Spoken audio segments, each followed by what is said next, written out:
Los Angeles நகரின் பக்கோய்மா பகுதியில் திங்கள்கிழமை காலை நடந்த சிறிய விமான விபத்தில் ஒரு விமானி தீவிர காயங்களுடன் மருத்துவமனையில் அனுமதிக்கப்பட்டுள்ளார். Los Angeles fire department LAFT தகவலின்படி காலை 11 மணிக்கு பிறகு ஓ'ரெய்லி ஆட்டோ பார்ட்ஸ் கடை அருகே இந்த விபத்து பதிவாகியுள்ளது. 70 வயதுடைய அந்த விமானி விமானத்தில் இருந்த ஒரே நபராக இருந்தார். விபத்துக்குப் பிறகு அவர் பாதுகாப்பாக மீட்கப்பட்டு அருகிலுள்ள மருத்துவமனைக்கு கொண்டு செல்லப்பட்டார். தற்போது அவரது நிலை கவலைக்கிடமாக உள்ளது.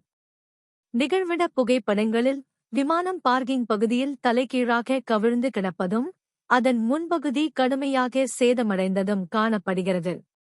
அருகில் நிறுத்தப்பட்டிருந்த வாகனங்களுக்கு மிக அருகில் இந்த விபத்து நடந்துள்ளது. அதிகாரிகள் தெரிவித்ததாவது, விமானம் கீழே விழுவதற்கு முன் உயர் மின்னழுத்த மின்கம்பிகளை தாக்கியது. இதனால் பாதுகாப்பு காரணங்களுக்காக அருகிலுள்ள கடைகள் மற்றும் வீடுகள் தற்காலிகமாக காலி செய்யப்பட்டது. மேலும் வீடியோக்களுக்கு சேனல் சப்ஸ்கிரைப் செய்யவும் மற்றும் நோட்டிஃபிகேஷன் பெல் ஐகான் கிளிக் செய்யவும்.